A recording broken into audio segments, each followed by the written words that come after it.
the second episode of The Diplomat Season 2. Titled Last Dance at the Country Club, emotions run high as Kate Weiler prepares to leave her London post and follow Hal back to Washington, D.C. This episode is a quiet yet powerful emotional storm filled with heartbreak, unspoken truths, and the heavy burden of duty. While the episode seems calm on the surface, every conversation reveals Kate's internal war between love and ambition, between loyalty and self-worth. The story picks up with Kate in the middle of packing up her office and saying goodbye to her London colleagues. She's getting ready to head back to the U.S. with Hall, who's been offered the position of vice president under President Grace Penn. It should be an exciting time, but for Kate, it feels like walking away from a part of herself.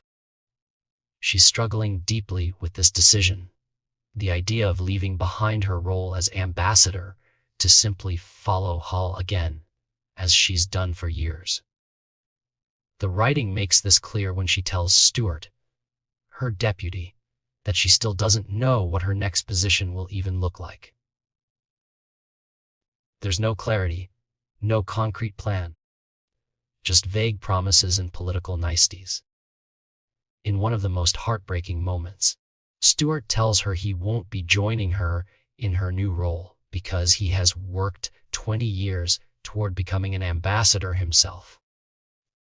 When he says, "I can be an ambassador, though, it's what I've been working toward for 20 years," Kate softly replies, "Yeah, me too."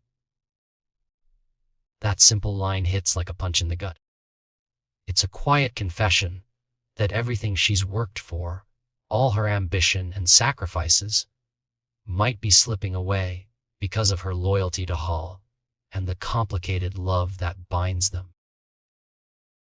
This exchange perfectly captures Kate's dilemma. She's torn between personal ambition and her duty as a supportive partner. Hall has been offered the vice presidency, a massive role that he clearly wants, even though he tries to pretend he'll only take it if Kate agrees. But Kate, ever the diplomat, would never tell him to turn it down. She understands the political importance of this opportunity, even though she knows it will come at her expense. The tragedy is that Hall knows she's hurting but doesn't seem willing to take the hit for her. He claims he'll only do what she wants, but he also knows she'll never ask him to step back. It's the kind of emotional stalemate that defines their marriage. One person constantly yielding, the other constantly advancing. Hall, for his part, is trying to make things right in his own misguided way. He's pushing for Kate to have a big role too, yelling at his future chief of staff, Nora, that Kate deserves something huge, like Secretary of State or a major peace mission. He argues she should be leading international negotiations, not sidelined as someone's wife. Eventually, he manages to secure her the title of Special Envoy to Europe, which sounds impressive, but as Stuart quickly points out, it's a title with no budget, no oversight, and no clear authority. In simple terms, it's an empty promise, a blank check without numbers or a signature. Kate knows it too. She smiles politely, but the exhaustion is visible. Her life has become a series of political compromises, and this new title feels like another one. The weight of that truth only deepens when the tragic news arrives. Margaret Roylin, the woman to whom they just offered asylum, has died by suicide in a CIA safe house.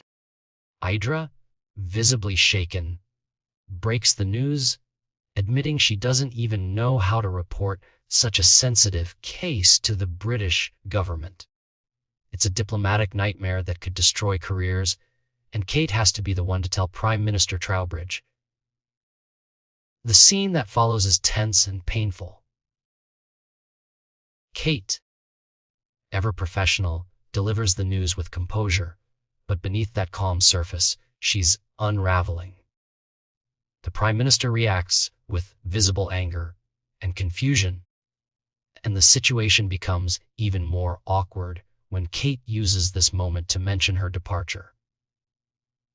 Her goodbye with Dennison, her colleague and emotional anchor, is restrained yet charged with unspoken emotion. He asks if leaving London to follow Hal is truly what she wants, and Kate answers softly, "If it's what I keep choosing." That line says everything. It's not what she wants, but it's what she keeps forcing herself to do out of loyalty, habit, and love.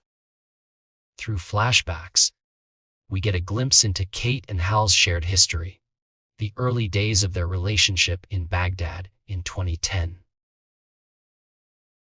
Back then, they made a pact to support each other's diplomatic careers, taking turns moving from one posting to another. But over time, that balance eroded. Kate became the one who followed, the one who adapted, the one who made sacrifices while Hal rose higher and higher. Now, as he prepares to become vice president, Kate realizes this pattern has come full circle.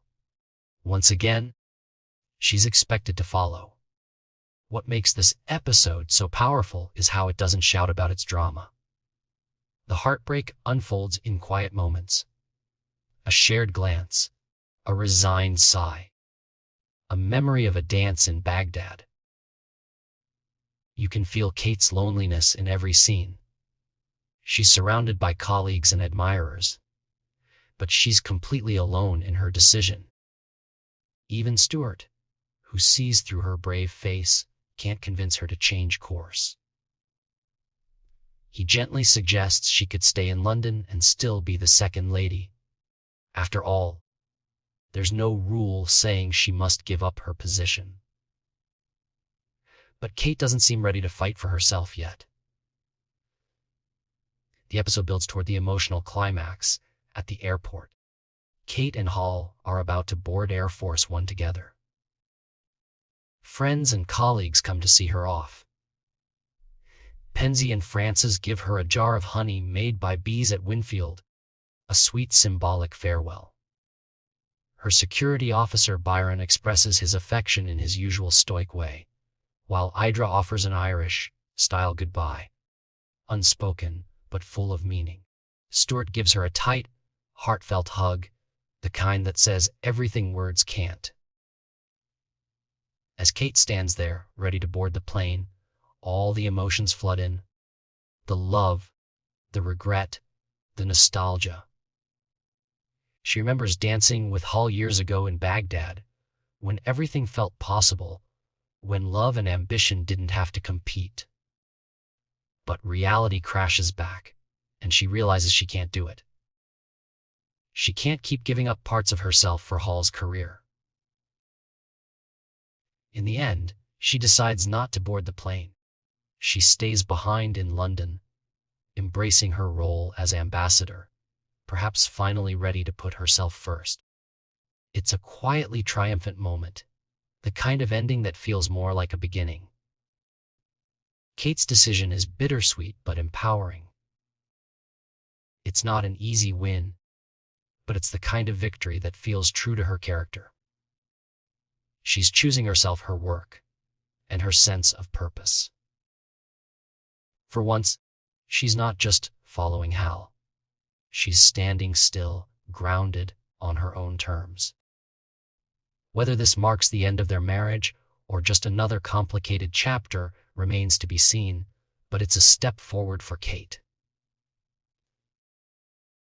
The episode ends with a soft emotional tone, echoing Casablanca, another story about love, duty, and sacrifice. The visual of Kate standing alone, watching the plane leave without her, feels poetic and cinematic. It's a reminder that sometimes love isn't about following someone to the ends of the earth. It's about finding your own path, even if it means standing apart. Yet, despite this empowering ending, there's still tension in the air.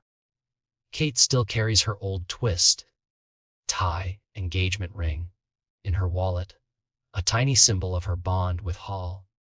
She may say they're divorcing, but deep down, she still feels tied to him. Their story is far from over.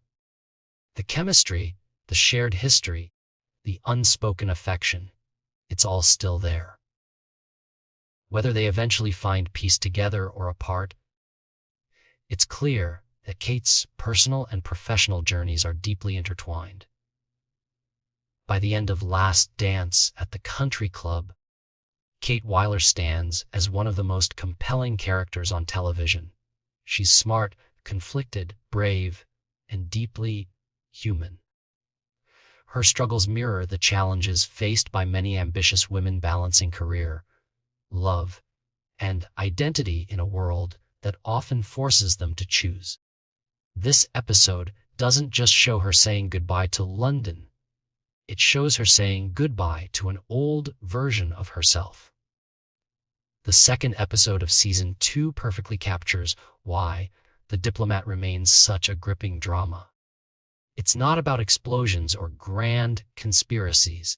It's about the emotional and political battles that happen behind closed doors, where every choice comes with a cost. Kate's farewell is both heartbreaking and hopeful, leaving viewers eager to see where her journey leads next.